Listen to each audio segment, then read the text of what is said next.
chapter 30. If you would, please. Thank you. So what we have in this first lesson, and what I want you to do is as we go through these two lessons, let's try to find the common thread that gets them to be put together, all right? So what we have Deuteronomy chapter 30, and this is a story. Moses, it's at the end of his ministry. He's up on a mountain, and he's giving his last hurrah, or his last sermon, to all the people. And he's saying to them, today I've set before you life and prosperity on the one hand, and death and adversity on the other.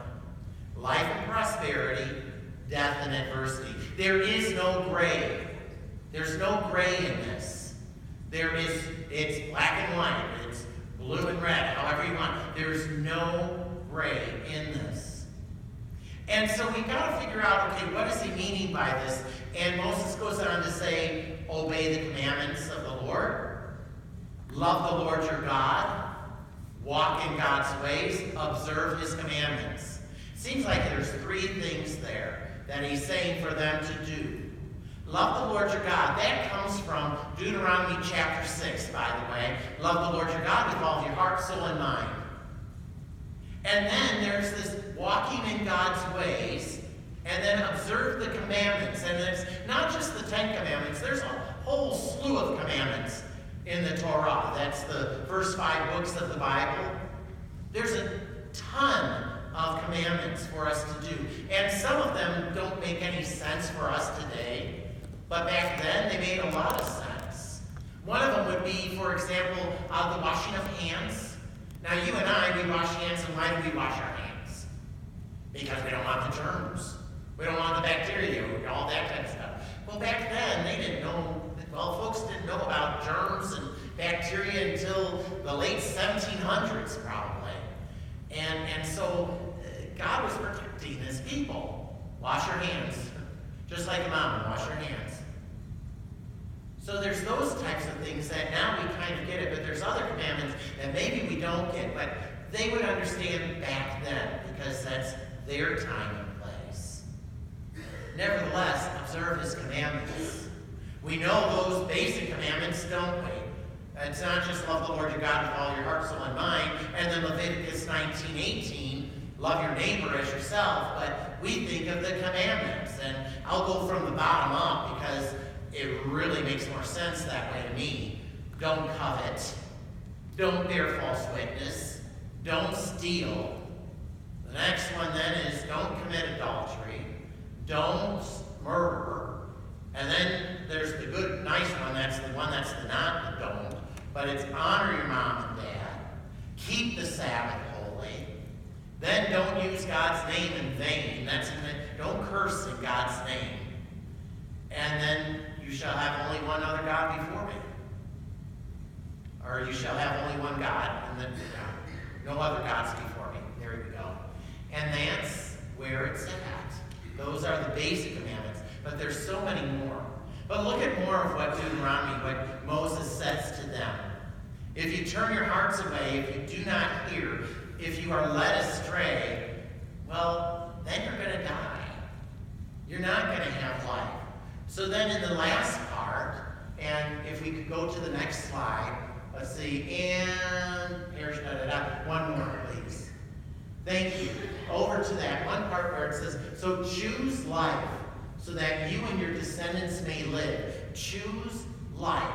And it goes back to say, loving the Lord your God, obeying, that's walking in God's ways, holding fast to him, keeping the commandments.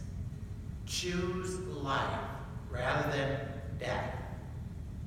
Now let's go to the Luke passage. And this morning I did Psalm and the letter to Philemon, but we've got the lessons for these today. We have this wonderful passage that's really confusing to me. I don't know if it's confusing to you, but it's confusing to me. It talks about Jesus, he's with a large crowd. He turns to the crowd, and then he says to them, and it's really kind of odd, whoever comes to me and does not hate father and mother, wife and children, brothers and sisters, even life itself, cannot be my disciple. I don't know about you, but that's kind of confusing. I mean, isn't it that I'm supposed to honor my mom and dad? That's a way of loving mom and dad. Am I not supposed to choose life? Because isn't that what Moses said for me to do, was to choose life? How do I do that? But you're saying I can't be your disciple if I go that route. So what is Jesus really talking about here in today's gospel lesson? And you kind of get glimpses of what he means. He's doing hyperbole, or whatever that fancy word might be. But he talks about laying a foundation and not completing it. And he talks about his king who starts figuring out army, and if he doesn't strategize, what is he going to do? He's going to fail. And I think what Jesus is trying to encourage us to do is this. I think we all want to choose life, don't we? Life with God. And that psalm that Paul just gave us a new tune to, it says blessed. Being blessed is walking in the presence of God, or actually being honored enough that God is walking with me. God is walking with you. Through the highs and lows of life, God is walking with you. That's what it means to be blessed. That's what it means to have this life. But it means walking with God too. Put that first. All the other things are going to go ahead and work out. Our relationships with our neighbors, and our relationships with loved ones, our relationships with daughters, and our relationships with moms, husbands, wives. That all work out, but focus on choosing what really matters. Choose life. That is knowing, walking, living in the presence of God, even through daily life. Now, I know some of you might be thinking as you're looking up at the screen and you're seeing this stuff right here, and yep, it's a grill and it's a block rocker that we'll be able to use next Sunday, and a bouncy ball and all that type of stuff. And you're going, well, what's that for? And part of it is to remind you about the picnic, which is when? Next Sunday, at what time? 10 o'clock. You've got that. But it's also a way for us to remember that God just doesn't stay here. Our faith doesn't stay in this place. It belongs outside. We need to take it out there. We need to take the gospel, the good news, the ministry of reconciliation, the loving of a neighbor out there into the world. We can't just divide out what's out there, that's that grill, with the pews. We need to bring them together. So on this day, I ask you, as Moses asked a long time ago, which do you want to choose? Are you going to choose life, that is being in the presence of God, living your life, knowing that God is present there every moment, through thick and through thin, through those joyous times and through those times even when we sin? Or are you going to choose to have death? That is, live my life without God. Are you willing to go ahead and bear the cross that sometimes is there? That cross that says, yes, I am a Christian, in a world that doesn't want to hear that. Are you willing to choose that?